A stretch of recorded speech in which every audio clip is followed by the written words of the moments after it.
آج ہم اسماعیلی فکر کے ایک بہت ہی دلچسپ پہلو پر بات کریں گے جسے خان کہا جاتا ہے۔ جی یہ سنسکرت کا لفظ ہے، سنا ہے اس کا مطلب ذخیرہ یا ارتقاء ہے۔ لیکن اسماعیلی روایت میں تو یہ میرا خیال ہے اس سے کہیں زیادہ گہرا ہے۔ بالکل درست کہا آپ نے، یہ صرف مادی مراحل نہیں ہے بلکہ یہ خدا کی مرضی کے آپ کہہ لیں آہستہ آہستہ ظاہر ہونے کا ایک پورا نقشہ ہے۔ اچھا جی، یہ تصور پیر صدر الدین کے بیان کردہ 4 ارتقائی مراحل سے جڑا ہے: شیتج، جدیج، اندج اور ادبھد۔ ہاں، شیتج، جدیج، اندج، ادبھد۔ جی، اور یہ کائنات کی ساخت اور اس میں جو پوشیدہ روحانی معنی ہیں ان کو واضح کرتا ہے۔ تو یہ صرف کوئی حیاتیاتی درجہ بندی نہیں ہے؟ نہیں ہے، نہیں، بلکہ یہ وہ روحانی سنگ میل ہیں جو روح کے سفر، اس کے کمال اور خدا کی پہچان یعنی معرفت تک پہنچنے کی عکاسی کرتے ہیں۔ اچھا، تو یہ کائنات اور روح دونوں کے ارتقاء کی کہانی ایک ساتھ چل رہی ہے۔ بالکل۔ آئیے پھر ان 4 خانوں کو تھوڑا کھولتے ہیں، سمجھتے ہیں کہ ان کی کائناتی اور روحانی علامتیں کیا ہیں۔ تو پہلا مرحلہ آپ نے بتایا شتج۔ جی، شتج خان۔ یہ زمین سے مادے کا ظہور ہے، جیسے معدنیات، دھاتیں، پہاڑ وغیرہ۔ کیا یہ صرف بے جان چیزوں کا ذکر ہے؟ دیکھیں، ظاہری طور پر تو ایسا ہی لگتا ہے، لیکن باطنی طور پر یہ تخلیق یعنی خلق کا بنیادی مرحلہ ہے۔ اچھا، اسماعیلی تشریح میں یہاں الہی توانائی، جسے شکتی بھی کہتے ہیں، وہ ابھی ایک طرح سے پوشیدہ ہے، غیر فعال ہے۔ یہ عالم خلق یعنی فطرت کی دنیا سے مطابق رکھتا ہے اور قرآن میں خدا کے البدی ہونے کے تصور سے بھی جڑا ہے، یعنی عدم سے وجود میں لانے والا۔ صحیح۔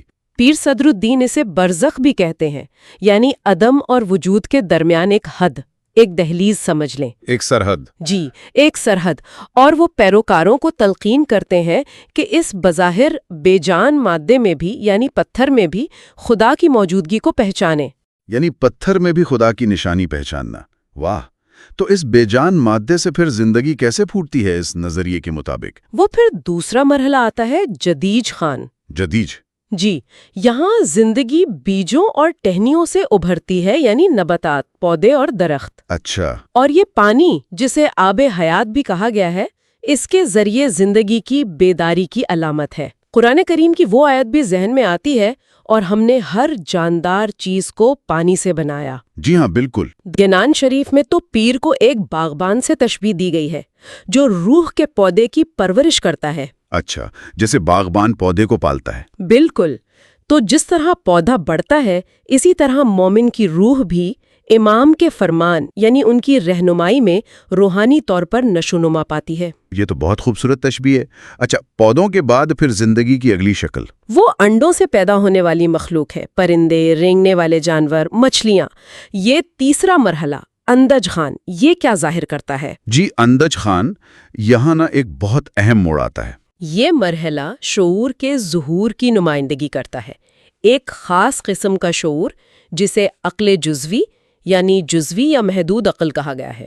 عقل جزوی، محدود عقل، اچھا۔ جی، اور انڈا خود ایک پوشیدہ صلاحیت کی علامت ہے، جیسے انڈے میں چوزا ہوتا ہے جو باہر نکلنے کا منتظر ہے نا۔ جی، اسی طرح روح بھی دنیاوی حدود یعنی دنیا میں اس وقت تک قید سی رہتی ہے جب تک اسے الہی نور بیدار نہ کر دے۔ تو یہ جزوی عقل کا تصور دلچسپ ہے۔ کیا اس کا مطلب یہ ہے کہ اس مرحلے کی مخلوقات میں روحانی بیداری کی صلاحیت تو ہے مگر وہ ابھی آپ کہہ لیں مکمل نہیں ہے؟ بالکل بالکل، صلاحیت موجود ہے، لیکن اسے جلا بخشنے کی، اسے جگانے کی ضرورت ہے۔ پیر صدر الدین کی تعلیم یہاں نفس پر قابو پانے کی طرف اشارہ کرتی ہے۔ اچھا، بالکل ویسے جیسے پرندے دنیاوی لگاؤ سے بلند ہو کر اڑان بھرتے ہیں۔ تو یہ مرحلہ ہمیں اپنی محدودیتوں کو پہچان کر ان سے اوپر اٹھنے کا درس دیتا ہے۔ واہ! اور پھر ہم چوتھے اور آخری مرحلے تک پہنچتے ہیں، ادھر بدخاں۔ جی، ادھر بھد، جہاں زندگی رحم میں پرورش پاتی ہے، یعنی جانور اور انسان۔ یہ تو مادی تخلیق کا عروج لگتا ہے۔ یقیناً یہ مادی تخلیق کا اعلیٰ ترین درجہ ہے۔ یہاں رحم کا لفظ ہی دیکھیں نا، وہ الہی رحمت کی طرف اشارہ کرتا ہے، جیسا قرآن میں بھی ذکر ہے والدین کے لیے رحمت کی دعا میں۔ جی بالکل۔ اور انسان کو اشرف المخلوقات یعنی تمام مخلوقات میں سب سے معزز کہا گیا ہے۔ کیوں؟ کیونکہ اسے عقل کل یعنی کائناتی یا مکمل عقل کا امین بنایا گیا ہے۔ اور عقل کل کا امین ہونا یہ صرف ایک اعزاز تو نہیں ہوگا، یہ تو ایک بہت بڑی ذمہ داری بھی ہے۔ یقیناً بہت بڑی ذمہ داری۔ اسماعیلی عقیدے کے مطابق یہی وہ مقام ہے جہاں انسان اپنے زمانے کے امام یعنی حاضر امام کی پہچان حاصل کرتا ہے۔ اچھا، امام وہ رہنما ہے جو روح کو اس مادی دنیا یعنی ناسوت کی حدود سے نکال کر الہی حضوری یعنی لاہوت کی طرف لے جانے میں مدد کرتے ہیں، تو ذمہ داری اسی پہچان اور رہنمائی کو قبول کرنے میں ہے۔ تو گویا پیر صدر الدین کا یہ جو 4 خانوں کا خاکہ ہے، یہ دراصل کائنات کی ساخت کے ساتھ ساتھ روح کے روحانی سفر، اس کی معراج کا بھی ایک نقشہ پیش کرتا ہے۔ بالکل، جس طرح مادی زندگی ان مراحل سے گزر کر ارتقا پاتی ہے، اسی طرح روح بھی ایک سفر طے کرتی ہے۔ کیسے؟ دیکھیں، شتج میں وہ مادے میں خدا کی موجودگی سے آگاہ ہوتی ہے، جدیج میں امام کی رہنمائی میں اس کا ایمان بڑھتا ہے، اندج میں وہ اپنی عقل کو وہم اور دنیاوی الجھنوں جسے مایا بھی کہتے ہیں اس پر قابو پانے کے لیے استعمال کرنا سیکھتی ہے، اور پھر ادربد میں وہ امام کی رحمت اور محبت میں روحانی طور پر ایک نیا جنم لیتی ہے۔ تو ہر خان، ہر مرحلہ توحید یعنی خدا کی وحدانیت کا ایک ذخیرہ ہے جو روح کی اپنے اصل، اپنے مبدا کی طرف واپسی یعنی رجوع کی عکاسی کرتا ہے۔ یہ بات تو گنان کی اس خوبصورت سطر میں سمو دی گئی ہے۔ 4 خان تھی بنی دنیا، سب ایک نور تھی جانی۔ جی بالکل، یعنی دنیا ان 4 خانوں سے بنی ہے، لیکن جان لو کہ ان سب کا اصل ایک ہی نور ہے۔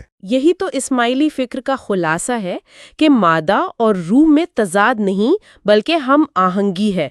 ان 4 خانوں کو سمجھنا مومن کو ہر تخلیق میں اسی ایک نور کو دیکھنے میں مدد دیتا ہے۔ صحیح۔ اور یہ اسے دنیا میں ایک باشعور نگہبان، ایک خلیفہ کے طور پر اپنا کردار ادا کرنے کی ترغیب دیتا ہے جو مسلسل امامت کے نور سے رہنمائی حاصل کرتا ہے۔ تو اس طرح یہ نظریہ مادی ارتقاء کو ایک روحانی سفر میں بدل دیتا ہے۔ جی ہاں، اور یہ اسماعیلی اصول تعویل یعنی باطنی معنی کو سمجھنے کی اہمیت کو بھی اجاگر کرتا ہے، جس کے ذریعے مادی زندگی ہی خدا کی وحدانیت تک پہنچنے کا ایک مقدس راستہ بن جاتی ہے۔ آج کے اس گفتگو کے اختتام پر یہ سوال ذہن میں آتا ہے یا سوچنے کی بات ہے کہ اگر ہم ان ارتقائی مراحل کو مادے میں پوشیدہ الوہیت سے لے کر عقل کل کی اس ذمہ داری تک اپنی روزمرہ زندگی اور اپنے ارد گرد کی دنیا میں شعوری طور پر پہچاننا شروع کر دیں تو یہ ہمارے تجربات اور ہمارے روحانی راستے کو